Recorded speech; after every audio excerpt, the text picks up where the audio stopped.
Trev, do you know what my true love sent to me on the 7th day of Christmas? I've got to sing my way through it. Have we got time? You have, you go, on the first day of Christmas. It was 7 swans a-swimming.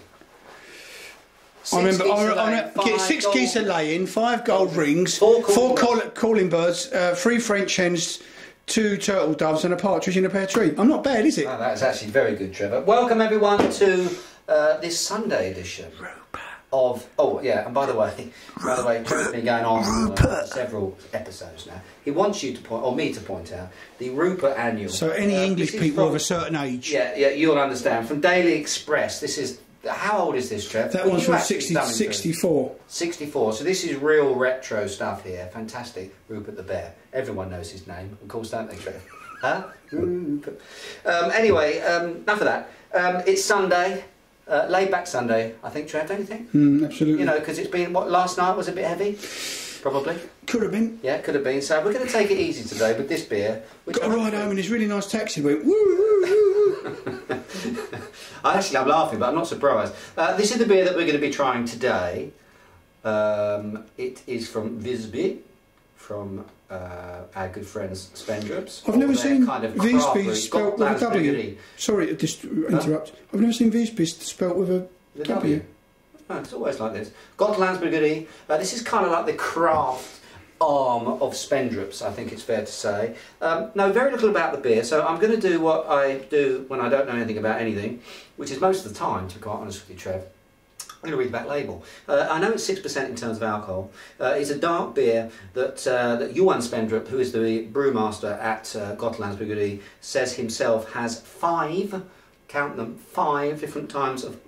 You know, Trev, I've still got beer from yesterday. I've been coughing on it all night long. They've got 5 different types of malt, and it's also got Magnum, Challenger and Amarillo hops in it. So there's quite an interesting combination of malts and hops there. Shall we open it up? A lot of gun smoke there, quite a lot of pressure in the bottle. Let's pour it up and see what we're getting. Well, it is a dark beer, so certainly Johan has got his facts right there. A little bit lively, look, some carbonation in this one. It's thrown up a huge head, looks very nice as well actually, very nice, dark coloured body to the beer. Let's give it a whirl, even though it is from Gotland, which is a long way from here. We need to give it a whirl. Unusual nose, I have to say, the most unusual nose that actually I've sniffed on a Christmas beer in this advent calendar, and it's actually not very pleasant. It smells a little bit of weeds, of sort of weeds and grass, ogräs, as we would say in Swedish. It's kind of like a little bit of that Sauvignon Blanc sort of action going on, a little bit of pea, can I say that, cat's pea sort of thing, which is quite unusual from that combination of hops. But there is this definite vegetal sort of grass note to the beer. Underneath that, there's a little bit of sort of roasted malt, but it's really that thing that's throwing me. I'm going to try some.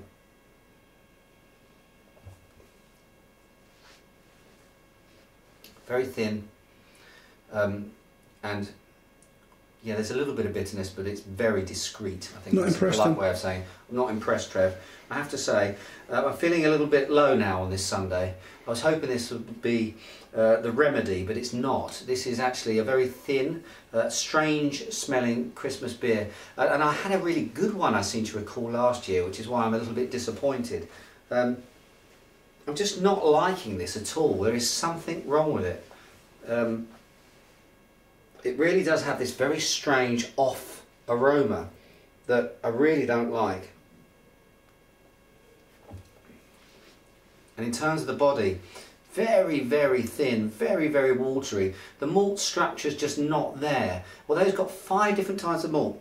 Actually, a little bit more bitterness coming through, actually, in fairness now to the beer. But the 5 different types of malts, where are they? Please put your hand up, because it's really not there. You've definitely got a little bit of roasted, sort of nutty action. But quite frankly, for a beer with that many sort of malt types, you would expect a little bit more of a sort of, you know, muscle to the beer, and it's just not there. A bit of a wimp Just sort of whimpers out at the end. I'm going to have to go. Have I clipped my fingers and done all that, Trev? There's a couple of things you haven't done actually. What haven't I done? You haven't clipped your fingers. Oh my goodness gracious me. Yeah. And it's Sunday, isn't it? It's Sunday, look. Haven't actually lit the candle. Haven't clipped my fingers. So here we go. Can I light the candle? Have you been for a wee? Trev, obviously looking after me today. Thank you very much. Very nice of you. There we go. We've lit the... Do you know what that means, Trev? Christmas is nearly just around the corner. You know that? Christmas is just around the corner. What is it, day? 19th? I can never keep track of the dates. 19th, so we've got 6 more beers, is that right? 6 more beers? 5 more beers? 5 more beers. We're getting... 17th, 18th, 19th, it's somewhere around there. It's somewhere around there. Anyway, we're coming into the closing stretch. Not a beer that I would actually recommend, this one, sorry to say, which is a shame because there's some pretty decent stuff coming out of Godlands these days with the Sleepy Bulldog series and so on. But this one I'm going to have to pass on. I'm going to give it, Trev, 2 hoes. And here are all the stats that you need from the Systembolaget. Brilliant. That still works at least. So tell you what, Trev. Don't worry. How many hoes? 2 hoes. This is a 2-hoer. It's not a bar humbug, but it was close. It was close. Anyway, it doesn't matter, Trev, because tomorrow's a new week, full of new possibilities. So until then, cheers and beers, everyone.